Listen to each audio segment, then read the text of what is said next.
ಅಳಿಯಂದ್ರೆ ಇವತ್ತೇ ನೀ ಮದುವೆ ಪಾರಕ್ಕನ ಮಗಂದು ಹಚ್ಚೋದು. ನೀವು ಮದ್ವೆಗೆ ಹೊಂಟಿದಿರಲ್ಲ, ನನ್ನ ಮಗಳಿಗೊಂದು ಮಾತು ಹೇಳ್ರಿ ಬರೋಕ್ಕೆ.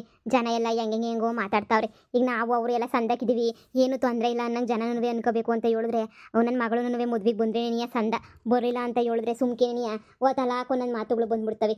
ಅದಕ್ಕೆ ನೀನು ನಿಮ್ಗೆ ಹೇಳ್ತಾ ಇರೋದು, ಹೆಂಗನ ನನ್ನ ಮಗಳನ್ನ ಮದ್ವೆಗೆ ಕರ್ಕೊಂಬಿಟ್ಟು ಬರ್ತೀರಾ? ನಿಮ್ಮ ಕೈ ಮುಗಿದು ಕೇಳ್ಕೊತೀನಿ. ಹೆಂಗೋ ನಾನು ಪಾರಕ್ಕ ಇವಾಗೆಲ್ಲ ಸಂದಕ್ಕಿದ್ದೀವಿ. ಹೆಂಗೋ ಇದೇ ದ್ವೇಷನೇ ನೀವು ಮುಂದುವರ್ಸ್ಕೊಂಡು ಹೋದರೆ ಸಂದಕ್ಕಿರಕ್ಕಿಲ್ಲ. ಈಗ ನೀವು ನೋಡಿದ್ರಲ್ಲ, ಇನ್ನೇನು ನನ್ನ ಮಗಳು ಮೊದಲೇ ಆಟ ಸಾಧಿಸ್ತಾನೆ ಇರ್ತಾಳೆ. ಅದಕ್ಕೆ ನನಗೆ ಒಂದೇ ಒಂದು ಮಾತು ಹೇಳ್ಬಿಟ್ಟು ಮದ್ವೆ ಕರೀರಿ. ನೀವು ಕರೆದ್ರೆ ಇಲ್ಲ ಅಂತ ಹೇಳೋಕ್ಕಿಲ್ಲ, ಬತ್ತಾಳೆ ಮದ್ವೆಗೆ. ನಾನು ಕರೆದ್ರೆ ಹೆಂಗಂದ್ರೆ ಹಂಗೆ ಗುಳಾಡಿ ಕಿರ್ಚಾಡಿ ಅರ್ಚಾಡ್ಬಿಡ್ತಾಳೆ ಸುಮ್ಮನೆ. ನಾನು ರೆಡಿ ಆಗ್ಬಿಟ್ಟು ಹೋಗಿರ್ತೀನಿ ಮುಂಚಿತವಾಗಿ. ನೀವು ಹಸಿ ರೆಡಿ ಆಗ್ಬಿಟ್ಟು ಸರ್ನ ಬಂದುಬಿಡ್ತೀರಾ. ಇನ್ನೂ ನಿಮ್ಮ ಮಾವಯ್ಯ ಎಲ್ಲೋದ್ನೋ ಇನ್ನೂ ಬಂದೇ ಇಲ್ಲ ನೋಡು, ನಮ್ಮ ಮ್ಯಾಲೆ ಮುನಿಸ್ಕೊಂಡು ಹೋದೋನು. ಅತ್ತೆ ಏನು ಯೋಚನೆ ಮಾಡಬೇಡಿ, ಬರ್ತಾರೆ ಮಾವಯ್ಯನೂ. ನಾನು ಇವಳನ್ನ ಕರ್ಕೊಬಿಟ್ಟು ಬರ್ತೀನಿ, ನೀವು ಆರಾಮಾಗೋಗಿ, ಏನು ತೊಂದರೆ ಇಲ್ಲ. ಸರಿ ಕಣಪ್ಪ, ಆಯಿತು. ಮತ್ತೆ ನೀವು ಬೆಂಗಳೂರಿಗೆ ನಾಳೆ ಹೊರಡ್ತೀರಾ? ಹ್ಞೂ ಅತ್ತೆ, ನಾಳೆನೇ ಹೊರಡ್ಬೇಕು ಬೆಂಗಳೂರಿಗೆ. ನನಗೂ ಟೈಮ್ ಇಲ್ಲ ಅಲ್ವಾ, ಅದಕ್ಕೆ ನಾಳೆ ಹೊರಡ್ತೀನಿ. ಸರಿ ಕಣಪ್ಪ, ಆಯಿತು. ನನ್ನ ಗಂಡ ಬಂದ್ಬಿಟ್ಟು ಅದು ಇದು ಅಂತ ನನ್ನ ಮಗಳ ಹತ್ರ ಏನೋ ಹೇಳಿ ನನ್ನ ಮಗಳು ತಲೆ ಕೆಡ್ಸೋದಕ್ಕಿಂತ ಮುಂಚೆನೇ ನೀನು ನನ್ನ ಮಗಳನ್ನ ಕರ್ಕೊಂಡು ಹೊರಟುಬಿಡಪ್ಪ. ಅಯ್ಯೋ ಅತ್ತೆ, ಇರೋ ವಿಚಾರನ ಹೇಳ್ಬಿಟ್ಟೇನೆ ಕರ್ಕೊಂಡು ಹೋಗ್ತೀನಿ, ನೀವೇನು ತಲೆ ಕೆಡ್ಸ್ಕೊಬಿಡಿ ಸರಿನಾ? ನೀವು ಹೋಗಿರಿ ಮದ್ವೆಗೆ, ನಾನು ಕರ್ಕೊಂಡು ಬರ್ತೀನಿ. ಸರಿ ಆಯಿತು. ರಚ್ಚು ರಚ್ಚು ರಚ್ಚು ಬಂದೆ. ಹೇಳಿ ರಚ್ಚು, ಬೇಗ ಬೇಗ ರೆಡಿ ಆಗು. ನಾವು ಬೆಂಗಳೂರಿಗೆ ಹೋಯ್ತಾ ಇದ್ದೀವಾ? ಅಯ್ಯೋ, ಎಷ್ಟು ದಿನದಿಂದ ಅನ್ಕೋತಾ ಇದ್ದೆ ಗೊತ್ತಾ, ಇವ್ರು ಯಾಕೆ ಬೆಂಗಳೂರು ಕರ್ಕೊಂಡು ಹೋಯ್ತಿಲ್ಲ ಅಂತ ಹೇಳ್ಬಿಟ್ಟು. ಅಪ್ಪ ಸದ್ಯ ಇವಾಗಾದರೂ ಮನ್ಸು ಮಾಡಿದ್ರಲ್ಲ, ಈಗಾದರೂ ಗೊತ್ತಾಯ್ತಾ ಹಳ್ಳಿನಾಗಿರೋಕೆ ಎಷ್ಟು ಬೇಜಾರಾಯ್ತದೆ ಅಂತ ಹೇಳ್ಬಿಟ್ಟು. ಈಗ ನಿಮ್ದೆಲ್ಲನೂ ತಲೆನೋವೆಲ್ಲ ಕಡಿಮೆ ಆಯಿತು ತಾನೇ? ಸರಿ ಇರಿ, ಬಟ್ಟೆ ಗಿಟ್ಟೆಲ್ಲ ಪ್ಯಾಕ್ ಮಾಡ್ಕೊಂಬಿಟ್ಟು ಬರ್ತೀನಿ, ಆರಾಮಾಗಿ ಹೋಗ್ಬಿಡೋಣ. ನಾನು ಅತ್ತೆ ಮಾವ ಎಲ್ಲರ ಹತ್ರನೂ ಕ್ಷಮೆ ಕೇಳಬೇಕು ಅಂತಿತ್ತ. ಕ್ಷಮೆ ಕೇಳಿಬಿಟ್ಟು ಆರಾಮಾಗಿ ನಿಮ್ಮ ಮನೆಗೆ ಇದ್ಬಿಡ್ತೀನಿ ರೀ. ಯಾವ ಕೆಲಸದವ್ರಿಗೂ ಟಾರ್ಚರ್ ಅಂತೂ ಕೊಡೋಕ್ಕಿಲ್ಲ ರೀ. ನಾನೇ ಬೇಕಾದ್ರೆ ಬಗ್ಗೆ ಒಂದು ಕೆಲಸ ಮಾಡ್ತೀನಿ. ಈಗಿತ ಅಂತೂ ಪೂರ್ತಿ ಅನುಭವ ಆಗೋಗ್ಬಿಟ್ಟೈತೆ ನನಗೆ. ನಾನು ಹೇಳ್ತಾ ಇರೋದು ಮದ್ವೆಗೆ ಹೊರಡು ಅಂತ ಹೇಳ್ಬಿಟ್ಟು, ಬೆಂಗಳೂರಿಗಲ್ಲ.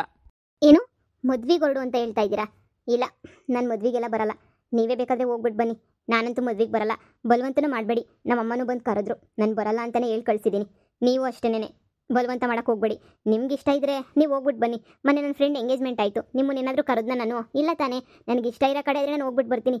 ಇಷ್ಟ ಇಲ್ದಿರೋ ಕಡೆ ಎಲ್ಲ ನನಗೆ ಬರೋಕ್ಕೆ ಇಷ್ಟನೇ ಆಗಲ್ಲ. ಪ್ಲೀಸ್ ನೀವು ಹೋಗಿ. ರಚ್ಚು, ನಾನು ಹೇಳೋದನ್ನ ಸ್ವಲ್ಪ ಅರ್ಥ ಮಾಡ್ಕೊ ಸರಿನಾ? ಏನು ಗೊತ್ತಾ, ಏನೋ ಒಂದೊಂದು ಕೆಟ್ಟಗಳಿಗೆ ನಡೆದ್ಬಿಟ್ಟಿರ್ತವೆ, ಅದನ್ನೇ ಸಾಧಿಸ್ಕೊಂಡು ಹೋದ್ರೆ ಈಗ ನಾವು ಸಾಧಿಸ್ತೀವಿ, ಆಮೇಲೆ ನೆಕ್ಸ್ಟು ನಮ್ಮ ಮಕ್ಕಳು ಸಾಧಿಸ್ತಾರೆ, ನನ್ನ ಮೊಮ್ಮಕ್ಕಳು ಸಾಧಿಸ್ತಾರೆ. ಕೊನೆಗೊಂದಿನ ಏನಾಗಿತ್ತು ಜಗಳ ಅಂತ ಇನ್ನೊಂದು ಪೀಳಿಗೆಗೆ ಗೊತ್ತೇ ಇರಲ್ಲ, ಏನು ಜಗಳ ಆಗಿತ್ತು ಅಂತ. ಆದರೂ ಅದನ್ನು ಸಾಧಿಸ್ಕೊಂಡೇ ಹೋಗ್ತಾ ಇರ್ತೀವಿ. ಅದೆಲ್ಲ ಬೇಕಾ ನಮಗೆ? ನೋಡು, ಅದೆಲ್ಲ ಏನು ಬೇಡ. ನೀನು ಸುಮ್ಮನೆ ನನ್ನ ಜೊತೆ ಬಾ, ಮದ್ವೆಗೆ ಹೋಗೋಣ, ಮದುವೆ ಮುಗಿಸ್ಕೊಂಡು ಬರೋಣ. ನಿನ್ನ ಲಗೇಜ್ ಎಲ್ಲ ಪ್ಯಾಕ್ ಮಾಡ್ಕ, ನಾಳೆನೇ ಬೆಳಿಗ್ಗೆನೇ ನೀಟಾಗಿ ಬೆಂಗಳೂರಿಗೆ ಹೋಗ್ಬಿಡೋಣ, ಸರಿನಾ? ಇಲ್ಲ ಅಂತ ಮಾತ್ರ ಅನ್ಬೇಡ ಪ್ಲೀಸ್. ನಿಮ್ಮ ಅಮ್ಮಂಗೂ ಇದೇ ಆಸೆನೇ ಇರೋದು, ನೀನು ಮದ್ವೆಗೆ ಬರಬೇಕು ಅಂತ ಹೇಳಿ. ಬಾ ಸುಮ್ಮನೆ. ಅಂದರೆ ನಮ್ಮಮ್ಮ ನಿನಗೆ ಕರ್ಕೊಂಡು ಬಿಟ್ಟು ಬಾ ಅಂತ ಹೇಳೋದ್ರಾ? ಯಾರು ಹೇಳಿದ್ರು ಅಷ್ಟೇ, ಬಿಟ್ಟರು ಅಷ್ಟೇ. ನಾನಂತೂ ಮದ್ವೆಗೆ ಬರೋದು ಇಲ್ಲ, ಏನೂ ಇಲ್ಲ. ಅಂಥ ಮದುವೆ ಅವಶ್ಯಕತೆ ನನಗಂತೂ ಏನೂ ಇಲ್ಲ. ಅವನ ಮದ್ವೆಗೆ ನಾನು ಯಾಕೆ ಹೋಗ್ಬೇಕು? ನೋಡಿ, ನಿನಗಾಗದಿರೋ ಕಂಡ್ರೆ ಈಗ ನಾನೇನಾದರೂ ಅವ್ರಿಗೆ ಸಪೋರ್ಟ್ ಮಾಡ್ತೀನ? ಇಲ್ಲ ತಾನೇ. ನನಗೆ ಅವ್ರನ್ನ ಕಂಡ್ರೆ ಆಗಲ್ಲ. ಆದರೂ ನೀವು ಅವ್ರ ಜೊತೆ ಚೆನ್ನಾಗೇ ಇರ್ತೀರಾ, ಖುಷಿಯಾಗೇ ಇರ್ತೀರಾ. ಅದನ್ನು ಸಹಿಸ್ಕೊಳ್ಳೋಕ್ಕೂ ಆಗ್ತಿಲ್ಲ. ಸದ್ಯ ಬೆಂಗಳೂರಿಗಾದರೂ ಹೋದರೆ ಅವ್ರ ಕಾಟ ತಪ್ತೈತೆ, ಅವ್ರ ಸವಾಸ ತಪ್ತೈತೆ ಅಂತ ಹೇಳ್ಬಿಟ್ಟು ನಾನಂತೂ ಫಸ್ಟ್ ಬೆಂಗಳೂರಿಗೆ ಹೋಗೋಣ ಅಂತ ನಿಮ್ಮ ಹತ್ರ ಕೇಳ್ಕೊಳ್ತಿರೋದು. ಮಗಳೇ, ರೆಡಿ ಆಗಲ್ವೇನೆ? ಅಮ್ಮ, ನೀ ಸುಮ್ಕೆ ಹೋಯ್ತೀಯಾ? ನಿನ್ನೂ ಹೋಗ್ಬೇಡ ಅಂತ ನಾನು ಆಟ ಮಾಡ್ಕೊಂಡು ಕೂತ್ಕೋಬೇಕಾಯ್ತದೆ. ನಿಂಗೆ ಎಷ್ಟು ಸಲ ಹೇಳಿದ್ರು ಅಷ್ಟೇನೆ. ಸುಮ್ಮನೆ ಇರು. ಹೋಗಲ್ವಾ ಮಾಡಲ್ವಾ ಅಂದ್ಕೊಂಡು ಏನೋ ಅವ್ರಿಗೆ ನಮ್ಮ ಸಂಬಂಧಿಕರ ಹೋಗೋಕ್ಕೆ? ಸುಮ್ಮನೆ ಇರು. ನಿನಗೇನೋ ಸೀರೆ ಕೊಟ್ಟು ಹೋಗ್ಬಿಟ್ಟೋಳ ಅಮ್ಮ ಅಂತ ಹೇಳಿದ ತಕ್ಷಣ ಮದುವೆಗೆ ಹೋಗಲೇಬೇಕು ಅಂತ ಕೂತಿದ್ಯಾ ಅಲ್ವಾ? ಅದೇನಾದರೂ ಸೀರೆ ಕೊಡಲಿಲ್ಲ ಅಂತ ಹೇಳಿದ್ರೆ ಬೈಕೊಂಡು ಕೂತ್ಕೊತಾ ಇದ್ದೇನೋ. ನನಗೇನು ಯಾರು ಏನು ಮದುವೆ ಕರೆದಿಲ್ಲ ಹೇಳ್ಬಾ ಅಂತ ಹೇಳ್ಬಿಟ್ಟು ಸುಮ್ಮನೆ ಮೂರು ಬಿಟ್ಬಿಟ್ಟು ನಾನೇನೇ ಹೋಗ್ಬೇಕಾಗ್ತದೆ. ಹೋದರೆ ಒಬ್ಬರು ಮಾತಾಡ್ಸಲ್ಲ ಅಂತ ನನಗೆ ಗೊತ್ತು. ನೋಡೆ, ಕರೆದಿದ್ದೀನಿ, ಬತ್ತೀಯೋ ಬಿಡ್ತೀಯೋ ನೋಡ್ಕ. ಹಾಡ್ಕೊಳ್ಳೋ ಜನಗಳ ಮುಂದೆ ನೀನೇನಿಯಾ ಅದೇನೋ ಅಂತಾರಲ್ಲ, ಎಡ್ಕೊಂಡು ಬಿದ್ದಂಗೆ ಆಯ್ತದೆ. ಏನೋ ಇನ್ನೂ ಐತೆ, ಅದಕ್ಕೇನೆ ಅವರಿಬ್ರು ಹಿಂಗೆ ಹಂಗೆ ಅಂತ ಅನ್ಕೋತಾರೆ. ಸುಮ್ಮನೆ ಜನಗಳ ತಾಗ ಯಾಕೆ ಅನ್ನಿಸ್ಕೋಬೇಕು? ಈಗ ನಿನ್ನ ಗಂಡ ನೋಡಿ ನಿಂಗೆ ಎಷ್ಟು ಸಪೋರ್ಟ್ ಮಾಡ್ಕೊಂಡು ನಿಂತವನಿ. ನಿನ್ನ ಗಂಡನೇನಿಯ ಬತ್ತೀನಿ ಅಂತ ಹೊಂಟವನಿ, ನೀನೇನಿಯ ಹಿಂದು ಮುಂದೆ ನೋಡ್ತಾ ಇರೋದು. ಸುಮ್ಮನೆ ಬಾ. ನಿಮ್ಮ ಅಪ್ಪ ಅಮ್ಮಕ್ಕಿಂತ ಎಲ್ಲೋ ಹೋಗವನಿ. ತಿರುಗಿ ಬಂದರೆ ನಿಮ್ಮ ಅಪ್ಪನ ತಗೊಂಡು ಕಾಟ ಕಯ್ಯ ಅಂತಿರ್ತಾನೆ. ಸುಮ್ಮನೆ ಹೋಗ್ಬೇಡ, ಮಾಡಬೇಡ ಅಂತ. ನೀನು ನಿಮ್ಮ ಅಪ್ಪನಂಗೆ ನೀ ಆಗಕ್ಕೆ ಹೋಗ್ಬೇಡ. ಎಲ್ಲರೂ ಒಂದೊಂದು ದಿನ ಬೇಕಾಯ್ತದೆ. ಎದ್ದು ಬಾ ಸುಮ್ಮನೆ. ಒಳಿ ಅಂದರೆ ಕರ್ಕೊಂಬಿಟ್ಟು ಬನ್ನಿ. ಅಮ್ಮ, ನಾನು ಯಾರ ಮಾತು ಕೇಳಲ್ಲ, ನಿನ್ನ ಮಾತು ಕೇಳಲ್ಲ, ಇವ್ರ ಮಾತು ಕೇಳಲ್ಲ.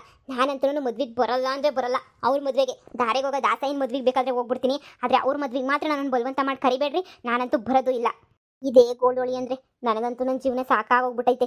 ಇದೇ ಬರೀ ಗೋಳು. ಏನು ಮಾಡೋದೋ ಏನು ಕತೆನೋ. ಇವಳು ಒಂಥರ, ಅವ್ರ ಅಪ್ಪ ಒಂಥರ. ಇನ್ನೂ ಅವ್ರ ಅಪ್ಪ ಬಂದು ಇವಳಿಗೆ ಆಸ್ತಿ ವಿಚಾರ ಎಲ್ಲ ಹೇಳಿದ್ರೆ ಏನು ಮಾತಾಡ್ತಾಳೋ ಅನ್ನೋದೊಂದು ಭಯ ಐತೆ ನನಗೆ.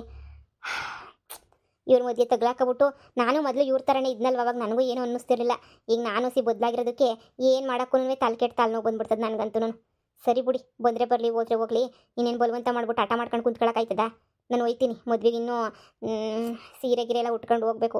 ಪೊದ್ದಿ ಆಗಲೇ ನೀ ಫೋನ್ ಹಾಕಿದ್ಲು, ಅವಳು ಮದುವೆ ಮನೆ ತಗೋಳಂತೆ. ನಾನು ಅತ್ತಾಗ ಹೋಯ್ತೀನಿ, ನೀವು ಅತ್ತಾಗ ನಿಧಾನ ಕರ್ಕೊಂಡು ಬರಂಗಿದ್ರೆ ಬರ್ರಿ, ಇಲ್ಲಾಂದರೆ ಒಬ್ಬರೇ ನೀವು ಬಂದು ಆಶೀರ್ವಾದ ಮಾಡತ್ತಾಗೆ ಹೊಂಟು ಬಿಡಿವ್ರಂತ. ಸರಿ ಅತ್ತೆ, ಆಯಿತು. ರಚ್ಚು, ನೋಡಿ, ಮದ್ವೆಗೆ ಬಾ ಅನ್ನೋದು ಕರೆಯೋದು ಬಿಟ್ಟು ಬೇರೆ ಏನಾದರೂ ಕೆಲಸ ಹೇಳಿ, ನಾನಂತೂ ಮಾಡ್ತೀನಿ. ನೋಡು ರಚ್ಚು, ನಾನು ಕರಿತಿರೋದೇ ಮದುವೆಗೆ. ನಾನೇ ನೀನು ಬಲವಂತ ಮಾಡಿ ಎಳ್ಕೊಂಡು ಹೋಗ್ಬೇಕು ಅಂತ ಏನೂ ಇಲ್ಲ. ಆದರೆ ಈಗ ಇಬ್ರು ಸರೋಗಿದ್ದೀವಲ್ವ, ನೀನು ಅವನು ಮತ್ತೆ ನಾಳೆ ಒಂದಿನ ಮುಖಾಮುಖಿ ಆದ್ರೂ ಮಕ್ಕಕ್ಕೆಲ್ಲ ಬೇಜಾರು ಮಾಡ್ಕೋಬಾರ್ದು. ಅದಕ್ಕೇನೆ ಎಲ್ಲೋ ಲವರ್ ಮದುವೆ ನಡೀತೈತೆ ಅಂತ ಹೇಳ್ಬಿಟ್ಟು ಆ ಹೊಟ್ಟೆ ಉರ್ಕೊಂಡು ಬಂದಿಲ್ಲ ಅಂತ ಹೇಳ್ಬಿಟ್ಟು ಜನ ಎಲ್ಲ ಮಾತಾಡ್ಕೊಳ್ತಾರೆ. ಅದೆಲ್ಲ ಬೇಕಾ ನಿನಗೆ? ನಮ್ಗೆ ಯಾಕೆ ಬೇಕು? ಬಾ, ನಿನಗೆ ಅಂತ ಸೀರೆ ಎಲ್ಲ ನಿಮ್ಮಮ್ಮ ರೆಡಿ ಮಾಡಿಬಿಟ್ಟು ಇಟ್ಟೈತೆ. ಸೀರೆ ಉಟ್ಕ ಪಟ್ ಅಂತ ಹೋಗೋಣ, ಪಟ್ ಅಂತ ಬರೋಣ, ಅಷ್ಟೇ. ಈಗೆಲ್ಲ ರೆಡಿಯಾಗಿದ್ದೀವಿ ತಾನೇ ಬೆಂಗ್ಳೂರಿಗೆ ಹೋಗೋಕ್ಕೆ. ಒಂದೆರಡು ದಿನ ನಿಮ್ಮಮ್ಮನೂ ಕರ್ಕ, ನಾನು ನಿಮ್ಮಮ್ಮ ಎಲ್ಲರೂ ಹೋಗ್ಬಿಟ್ಟು ಬರೋಣ. ನನಗೋಸ್ಕರ ಪ್ಲೀಸ್. ಏನೇ ರಚ್ಚು? ಹಾಂ ಹೇಳೆ. ಸರಿ ರಚ್ಚು, ನಾನು ವೆಯ್ಟ್ ಮಾಡ್ತಾ ಇರ್ತೀನಿ. ಯಾಕೆ ನಿನ್ನ ಲವರ್ ಮದುವೆ ನಡೀತೈತೆ ಅಂತ ಹೇಳ್ಬಿಟ್ಟು ಹೊಟ್ಟೆ ಉರ್ಕೊಂಡು ಇಲ್ಲೇ ನಿಂತಿದ್ಯಾ ಏನು? ಅವನ ಮದುವೆ ನೋಡಿದ್ರೆ ನಾನು ಯಾಕೆ ಹೊಟ್ಟೆ ಉರ್ಕೋಬೇಕು? ಅಲ್ಲ, ಸುಮ್ಮನೆ ಕೇಳಿದೆ. ಏನಿದ್ರು ಹಳೆ ಲವರ್ ಅಲ್ವಾ, ಹಳೆ ಲವರು ಬೇರೆ ಹುಡುಗಿ ಜೊತೆ ಮದುವೆ ಮಾಡ್ಕೊಳ್ತಾವನೆ ಅಂತಂದ್ರೆ ಮನ್ಸಿಗೊಂಚೂರು ಬೇಜಾರು ಆಗೇ ಆಗುತ್ತಲ್ವಾ, ಅದಕ್ಕೇನೆ ಕೇಳಿದೆ. ನಿನ್ನ ಗಂಡಂಗೆ ವಿಚಾರ ಎಲ್ಲ ಗೊತ್ತೇನೋ? ಗೊತ್ತಿದ್ರೆ ಯಾಕೆ ನಿನ್ನನ್ನು ಇಲ್ಲಿಗನ ಎಲ್ಲ ಇರಿಸಿ ಓಡಾಡೋನಲ್ವಾ? ನಿನ್ನ ಗಂಡಂಗೆ ಏನೂ ವಿಚಾರ ಹೇಳಿಲ್ಲ ಅಂತ ಅನ್ನಿಸ್ತೈತೆ. ನಾನು ಹೋಗೋಣ ಮದುವೆಗೆ, ಅಚ್ಚು ಮದುವೆಗೆ ಅಂತ ಅಂದ್ಕೊಂಡೆ. ಆದರೆ ಏನು ಮಾಡ್ತೀಯಾ? ಯಾಕಪ್ಪ ಸುಮ್ಮನೆ ಕರೆದಿಲ್ಲ ಮಾಡಿಲ್ಲ. ನಮ್ಮ ಅಮ್ಮನ ಮಾತ್ರ ಕರೆದವ್ರೆ, ನನ್ನನ್ನು ಕರೆದಿಲ್ಲ. ದುರಂಕಾರಿಗಳು ಬ್ಯಾರೆ. ಯಾಕೆ ಹೋಗ್ಬೇಕು ಹೇಳು? ನೀನು ಹೋಗಿರಲ್ಲ ಅಂತ ಗೊತ್ತು ಮದುವೆಗೆ, ಅದಕ್ಕೇನೇ ಮಾತಾಡ್ಸ್ಕೊಂಡು ಹೋಗೋಣ ಅಂತ ಬಂದೆ. ನೀನು ನೋಡ್ರೆ ಇಲ್ಲೇ ಸಿಕ್ಬಿಟ್ಟೆ. ನೋಡು, ನೀನು ಅನ್ಕೊಂಡಂಗೆ ಏನೂ ಇಲ್ಲ. ನನ್ನ ಗಂಡಂಗೆ ಎಲ್ಲ ವಿಚಾರನೂ ಗೊತ್ತು. ಅಷ್ಟೇ ಅಲ್ಲ, ಮದ್ವೆಗೆ ಹೋಗಲ್ಲ ಅಂತ ಹೇಳ್ದಲ್ಲ, ಈ ಮದ್ವೆಗೂ ನಾನು ಹೋಗ್ತಾ ಇದ್ದೀನಿ. ಹೌದಾ? ಹಾಂ, ನಿನ್ನಂತರ ಬಾಯಿ ಮುಚ್ಚಕ್ಕಾದ್ರೂ ಹೋಗ್ತೀನಿ ನಾನು. ನನ್ನ ಅಚ್ಚು ಮದುವೆ ಮಧ್ಯೆ ಏನು ಸಂಬಂಧ ಇಲ್ಲ ಅಂತ ಪ್ರೂವ್ ಮಾಡಬೇಕಲ್ವಾ? ಅದಕ್ಕಾದ್ರೂ ಹೋಗ್ತೀನಿ. ನಿಮ್ಮಂಥವ್ರಿಗೆ ಭಾಳ ಖುಷಿ ಅಲ್ವಾ ಏನಾದರೂ ಒಬ್ರದ್ದು ನಡೀತೈತೆ ಘಟನೆಗಳು ಅಂತ ಹೇಳಿದ್ರೆ. ಅದಕ್ಕೆ ನನ್ನ ಗಂಡ ಹೇಳಿದ್ದು, ಬಾ ಒಂದ್ಸಲ ಹೋಗ್ಬಿಟ್ಟು ಬರೋಣ ಮದುವೆಗೆ, ಹೋಗ್ಬಿಟ್ಟು ಹಂಗೆ ಊರಿಗೆ ಹೋಗೋಣ ಅಂತ ಹೇಳ್ಬಿಟ್ಟು. ಅವ್ರು ಯಾಕೆ ಹೇಳಿದ್ರು ಅಂತ ಇವಾಗ ನನಗೆ ಅರ್ಥ ಆಯಿತು. ನಾನಿವಾಗ ಅಚ್ಚು ಮದುವೆಗೆ ಹೋಗ್ಬಿಟ್ಟು ಬರ್ತೀನಿ. ನನ್ನಂತೂ ಕರೆದವ್ರಪ್ಪ, ನಾನು ಹೋಗ್ತೀನಿ. ನಿನ್ನನ್ನು ಕರೆದಿಲ್ಲ ಅಂತ ಅನ್ನಿಸ್ತೈತೆ. ಕರೀಲಿಲ್ಲ ಅಂತಂದಮೇಲೆ ನೀನು ಹೆಂಗೆ ಬರ್ತೀಯ ಹೇಳು? ನೀನೇನು ಬರಬೇಡ ಬಿಡು, ನಾನು ಹೋಗ್ತೀನಿ. ಇನ್ನೂ ಹೋಗಿ ಮೇಕಪ್ ಮಾಡ್ಕೊಂಡು ರೆಡಿಯಾಗಿ, ಹಬ್ಬ ಇನ್ನೂ ಎಷ್ಟು ಕೆಲಸ ಐತೆ. ನಿಜವಾಗ್ಲೂ ಮದುವೆಗೆ ಹೋಗ್ತಾ ಇದೆಯಾ ನೀನು? ನಿನ್ನ ಲವ್ವರ್ ಅಲ್ವೇನೆ ಅವನು? ಅವಾಗೇನು ಗೊತ್ತಿಲ್ದಿರೋ ವಯಸ್ಸಾಗೆ ಲವ್ ಗಿವು ಅಂತ ಅನ್ಕೊಂತ ಇದ್ದೆ. ಆದರೆ ನನ್ನ ಅವನ ಮಧ್ಯೆ ಒಂದು ಫ್ರೆಂಡ್ಶಿಪ್ ಥರ ಇತ್ತು ಅಷ್ಟೇನೆ. ಅಷ್ಟು ಬಿಟ್ಟರೆ ಬೇರೆ ಇನ್ನೇನು ಇಲ್ಲಪ್ಪ. ಮದುವೆಗೆ ಹೋಗೋದ್ರಲ್ಲಿ ತಪ್ಪೇನೈತೆ? ಸರಿ ಸರಿ, ಮದ್ವೆಗೆ ಟೈಮ್ ಆಯಿತು. ನಾನು ಆ ಬ್ಲೌಸ್ ಹೊಲಾಕಿದ್ದೆ, ಇಸ್ಕೊಂಡು ಬರೋಣ ಅಂತ ಈ ಕಡೆ ಹೋಗ್ತಾ ಇದ್ದೆ. ನೀನೇನೇ ಅಡ್ಡ ಸಿಕ್ಬಿಟ್ಟೆ ನೋಡು. ಸರಿ, ನನಗೆ ಸ್ವಲ್ಪ ಅರ್ಜೆಂಟಾಗಿ ಹೋಗಬೇಕು, ಹೋಗ್ತೀನಿ. ಲವ್ವರ್ ಮದುವೆಗೆ ಇವಳು ಹೆಂಗೆ ಹೋಗ್ತಾವಳೆ? ಅದು ಗಂಡಂಗೂ ಗೊತ್ತಂತೆ. ಗಂಡನ್ನು ಕರ್ಕೊಂಡು ಲವ್ವರ್ ಮದುವೆಗೆ ಹೋಗೋದು ಅಂದರೆ ಇವಳು ಅರ್ಧ ಸುಳ್ಳು ಹೇಳ್ತಾಳೆ ಅಂತ ಅನ್ನಿಸ್ತೈತೆ. ಇವಳು ಗಂಡ ಏನು ಅಷ್ಟೊಂದು ಒಳ್ಳೆಯವನ? ಲವ್ವರು ಅಂತ ಗೊತ್ತಿದ್ರು ಲವ್ವರ್ ಮದ್ವೆಗೆ ಕರ್ಕೊಂಡೋಗೋ ಅಷ್ಟು ಒಳ್ಳೆಯವನ? ಈಗಿನ ಕಾಲದಾಗ ಯಾರು ಈ ಥರ ಇರ್ತಾರೆ? ಹೆಂಡತಿ ಯಾವಂತಗನ ಮಾತಾಡಿದ್ರೇ ಉರ್ಕೊಂತಾರೆ. ಅಂಥದ್ರಾಗೆ ಬಿಡು ಬಿಡು, ನಮ್ಗೆ ಯಾಕೆ ಈ ಅಮ್ಮನ ವಿಷಯ.